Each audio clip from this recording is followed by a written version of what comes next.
ఇక ఎన్నికలు వచ్చేసరికి ఆయన దేని మీద ఆధారపడతాడో తెలుసా? ఎన్నికలు వచ్చేసరికి తాను ఆధారపడేది పొత్తుల మీద, ఎత్తుల మీద, జిత్తుల మీద, కుయుక్తుల మీద తాను ఆధారపడతాడు. ఈ పెద్ద మనిషి మరో వ్యక్తి మీద కూడా ఆధారపడతాడు.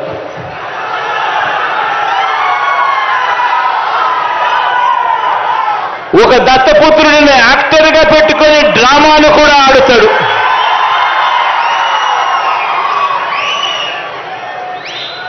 ఈ దత్తపుత్రుడు ఎవరు అనంటే, ఎలాంటి వాడు అనంటే, మొన్న తెలంగాణలో తాను పోటీ పెట్టాడు.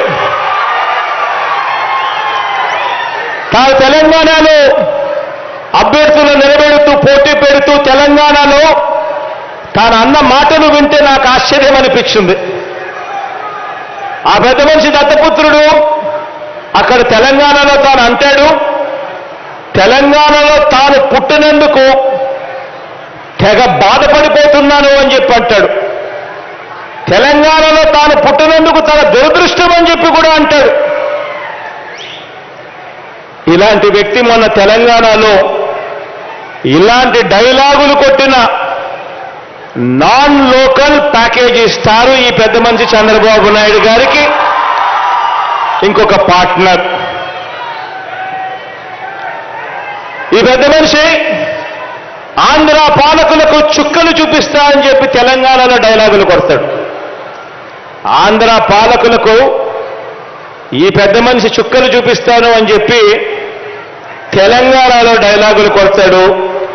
ఈ ప్యాకేజీ స్టారు, ఈ మ్యారేజీ స్టారు.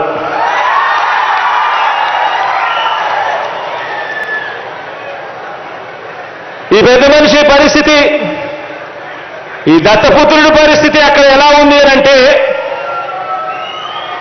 ఆ తెలంగాణలో పోటీ పెట్టి ఇన్ని డైలాగులు ఆంధ్ర రాష్ట్రానికి వ్యతిరేకంగా కొట్టిన ఇన్ని డైలాగులకు ఆయనకు పడిన ఓట్లెన్నో తెలుసా?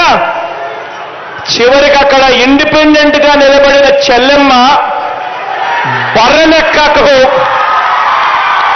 వచ్చిన ఓట్లు కూడా ఈ పెద్ద మనిషికి దత్తపుత్రుడికి రాలేదు. డిపాజిట్లు కూడా రాలా.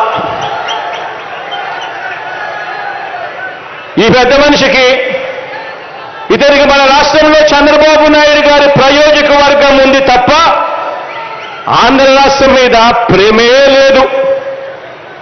ఇక్కడ ఈ పెద్ద మనిషికి ఒక సొంత నియోజకవర్గం కూడా లేదు.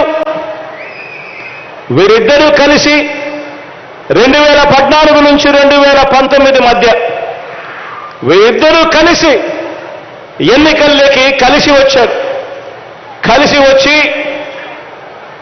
2014 నుంచి 2019. Please subscribe .news.